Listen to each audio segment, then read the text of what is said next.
దిశ కారణంగా సీఎం విజయ్ కుటుంబం చిన్నాభిన్నమయింది అనేది ఇప్పుడు అందరి ఒపీనియన్ అనే చెప్పాలి. సీఎం విజయ్ త్రిషతో రిలేషన్‌షిప్‌లో ఉండడం వల్లనే సంగీత గారికి విడాకులు ఇవ్వాలి అనే నిర్ణయం తీసుకున్నారని, కానీ విడాకులు పోస్ట్‌పోన్ అవ్వడం పైన చాలా రకాల వార్తలైతే వైరల్ అవుతున్నాయి. త్రిషకి సీఎం విజయ్ గారు హ్యాండ్ ఇస్తారని, అయితే ఈలోపు భార్యతో కలిసిపోతారని, పిల్లల కోసం సీఎం విజయ్ ఎక్కువగా ఆలోచిస్తున్నారని. ఇక పిల్లల విషయం కూడా పక్కన పెట్టేస్తే ఎందుకంటే విడాకులు అప్లై చేసినప్పటి నుంచి పిల్లలైతే ఆయన జీవితంలో ఉన్నారు.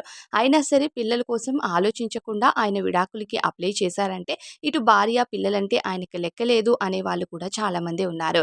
అయితే ఇప్పుడు ప్రస్తుతం సీఎం పదవిలో ఉన్నప్పుడు ఆయన హుందా ఎలా ఉండాలి అనేది క్వెషన్ మార్క్. అయితే చాలామంది మీరు సీఎం పదవిలో ఉన్నారు. మీరే ఇలాంటి తప్పుడు పనులు చేస్తే మిమ్మల్ని చూసి జనాలు ఏం నేర్చుకుంటారు అనే టాక్ ఎక్కువగా అయింది కాబట్టి ఇలాంటి టాక్ వచ్చేటప్పుడు సీఎం విజయ్ జాగ్రత్త పడతాడని, ఖచ్చితంగా తన భార్యతో ఈ ఉన్న టైంలో ఒకటవుతాడనేది సమాచారం అనమాట. సో, విడాకులు పోస్ట్‌పోన్ అవ్వడానికి మెయిన్‌గా వీళ్ళు మళ్ళీ కాంప్రమైజ్ అవుతున్నారు. అందుకే లాయర్స్ అనేవాళ్ళు కోర్ట్‌కి హాజరవ్వలేదు.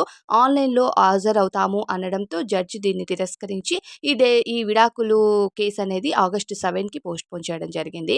ఈ పోస్ట్‌పోన్ అవ్వడానికి కారణం మాత్రం విజయే. విజయ్, సంగీత ఇద్దరు మళ్ళీ త్వరలోనే ఒకటైపోతారు. త్రిష నడి రోడ్డున పడుతుంది అని. అయితే సంగీత గారికి తన పిల్లల్ని ఏడ్పించిన కారణంగా త్రిష పైన చాలా కోపం అయితే ఉందంట.